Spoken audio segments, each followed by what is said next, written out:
यीशु के नाम में जय मसीह की। और जैसा कि आज का वचन है, अपने हियाव को छोड़ देना, अपने पेशेंस को खो देना या अपने विश्वास से डिग जाना। हम कई बार अपने विश्वास से डिग जाते हैं, परेशान हो जाते हैं जब हमारी प्रार्थना में डिले होता है। जब हमारी प्रार्थना में बहुत समय लग जाता है तो हम जो हैं शिथिल हो जाते हैं। बाइबल में नीति वचन उसका 13वां अध्याय और उसकी 12वीं आयत में लिखा हुआ है, जब आशा पूरी होने में विलंब होता है तो इंसान शिथिल हो जाता है। जिस चीज़ के लिए, जिस काम के लिए हमने प्रार्थना की है परमेश्वर से, उस काम में अगर डिले होता है, देरी होती है, तो इंसान क्या होता है, अपने हियाव को छोड़ देता है, अपने पेशेंस को खो देता है, विश्वास से डिग जाता है। बाइबल में बहुत सी ऐसी आयत हैं, यहाँ परमेश्वर के लोगों ने, परमेश्वर के बहुत करीबी लोगों ने कुछ समय के लिए अपने विश्वास को डिगा दिया, या यूँ कहिए कि अपने पेशेंस को खो दिया, लेकिन उसके बाद परमेश्वर ने उनको बहुत भरपूर आशीष दी। उत्पत्ति उसका 18वां अध्याय की बारे में आयत में लिखा हुआ है, अब सारा परमेश्वर के सामने हंस पड़ी और परमेश्वर से एक क्वेश्चन करने लगी कि परमेश्वर, मैं तो इतनी बूढ़ी हूँ, मैं तो इतनी उम्र दराज हूँ, अब ये सुख मेरे अंदर कैसे होगा। इस चीज़ के लिए वो बहुत परेशान हुई। अब्राहम भी परेशान हुआ, सारा भी परेशान हुई, दोनों परेशान हुए। लेकिन सपोपदेश उसका 8वां अध्याय की 6 से लेकर 8वीं आयत तक में लिखा हुआ है कि संसार में हर चीज़ का एक समय परमेश्वर ने नियुक्त किया है, और अपनी नियुक्ति के समय परमेश्वर हमको और आपको आशीष देता है। इस बीच में अगर इंसान अपने पेशेंस को खो देता है या अपने हियाव को छोड़ देता है तो वहाँ अविश्वास पैदा होता है। उत्पत्ति 18वां अध्याय की 12वीं आयत को जब हम पढ़ते हैं, उसमें साफ लिखा हुआ है, बाइबल कहती है कि सारा जो थी परमेश्वर की उस बात पर हंस पड़ी और कहने लगी कि परमेश्वर, ये कैसा वचन है कि हम इतने उम्र में भी होकर हमारे घर में परमेश्वर तू आशीष देगा। क्योंकि परमेश्वर का कोई भी वचन बेकार नहीं होता। परमेश्वर अपने वचन के द्वारा हमको और आपको आशीष देता है।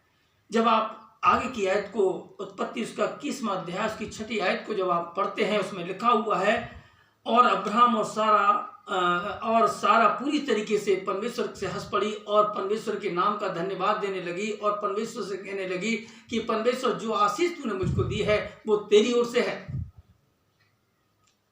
हम इतने बीच में अपने पेशेंस को खो देते हैं और बहुत बुरा भला हम कहने लगते हैं और हम बहुत ज़्यादा ठट्टों में परमेश्वर को भी उड़ा लेते हैं।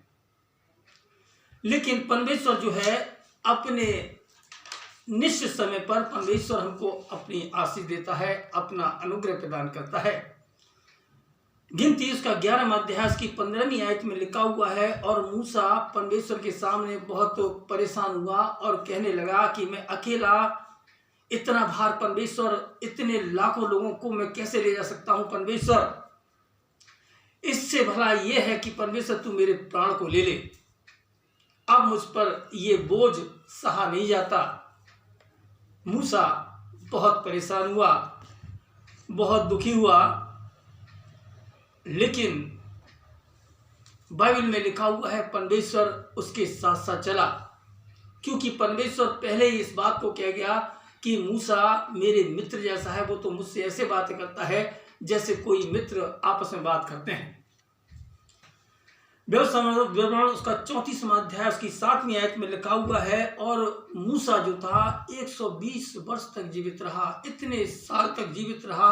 और बाइबल हमको ये सिखाती है कि ना तो उसकी आंखें धुंधली हुई, ना उसके कोई कमजोरी आई, परमेश्वर अपने अनुग्रह में उसको छिपाता और ढांपता रहा। ये अलग बात है कि हम उस बीच में अपने पेशेंस को हम खो देते हैं, अपने हियाव को हम छोड़ देते हैं, अपने धैर्य को हम खो देते हैं। लेकिन उसके बाद जो परमेश्वर, जब हमने अपने परमेश्वर को अपना गुरु मान लिया, जब हमने परमेश्वर को उद्धारकर्ता मान लिया, तो हमें पेशेंस को नहीं खोना। तीसरी आयत में लिखा हुआ है, अय्यूब उसका 6वां अध्याय और उसकी 9वीं आयत में लिखा हुआ है, अय्यूब बहुत परेशान हुआ, बहुत दुखी हुआ और वो परमेश्वर से कहने लगा, हे प्रभु मेरी पीड़ा बहुत अधिक है, तू मेरे टुकड़े टुकड़े कर डालता तो मुझे शांति मिलती। इतना परेशान अय्यूब हो गया, इतना दुखी हो गया, मन में स्थिरता पैदा हो गई। उसकी बीवी उसको धिक्कारने लगी, उसके पड़ोसी उसको धिक्कारने लगे, उसके फ्रेंड उसको धिक्कारने लगे, लेकिन वो भी अंत में इस बात को कहने लगा कि परमेश्वर तू मेरी प्राण को ही ले लेता तो मैं धन्य हो जाता। इतना परेशान हो गया। लेकिन बाइबल अय्यूब उसका 7वां अध्याय उसकी 15वीं आयत में लिखा हुआ है, मेरा प्राण फांसी को, मेरा जीवन मृत्यु को चाहता है। मेरा प्राण फांसी को और मेरा जीवन मृत्यु को चाहता है। मैं इतना परेशान हो गया हूं परमेश्वर अपने इस जीवन से।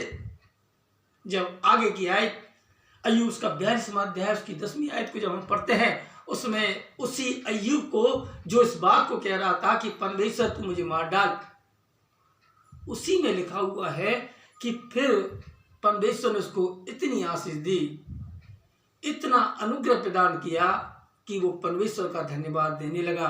बहुत सी बातों में इंसान परेशान हो जाता है, दुखी हो जाता है, हियाव खो देता है। यहोशू का 1 अध्याय और उसकी 7वीं आयत में लिखा हुआ है, व्यवस्था की ये पुस्तक तेरे चित्त से अलग ना होने पाए। इतना तू कर, तू हियाव बांध और दृढ़ हो जा। हमको वो हियाव बांधने के लिए विवश करता है, हमको हिम्मत देने के लिए विवश करता है, हमको परमेश्वर एक हिम्मत प्रदान करता है, हमको धैर्य प्रदान करता है, हमको परमेश्वर अपना अनुग्रह प्रदान करता है। अगर हम सही समय पर अब परमेश्वर की उस आवाज़ को पहचान लें तो परमेश्वर अपने अनुग्रह में देरी नहीं करता। ये अलग बात है कि हम उस शिथिलता को, नीति वचन 13वां अध्याय की 12वीं आयत में लिखा हुआ है, जब हमारी ये आशा है, जब हमारा ये विश्वास, जब हम जो प्रार्थना परमेश्वर के सामने करते हैं उसमें डिले होता है, उसमें देरी होती है, उसमें समय लगता है, तो हम अपने आप को समेट कर रख लेते हैं और हमारे मुंह से, हमारे जीवन से परमेश्वर के लिए कोई भी धन्यवाद की प्रार्थना नहीं निकलती और अपने पेशेंस को हम खो देते हैं। तीनों उदाहरण जब हमने इनको पढ़ा, अब्राहम, अय्यूब और मूसा के, उसमें साफ लिखा हुआ है कुछ समय के लिए तो इन्होंने परमेश्वर के उस विश्वास को अपने जीवन से हटा लिया, लेकिन बाद में जब हम पढ़ते हैं कि इनको परमेश्वर ने, जब इन्होंने धैर्य प्रदान किया, जब अपने पेशेंस में स्थिर रहे, जब इन्हें दृढ़ विश्वास किया, तो लिखा हुआ है वचन में कि इनको परमेश्वर ने अपनी आशीष प्रदान की।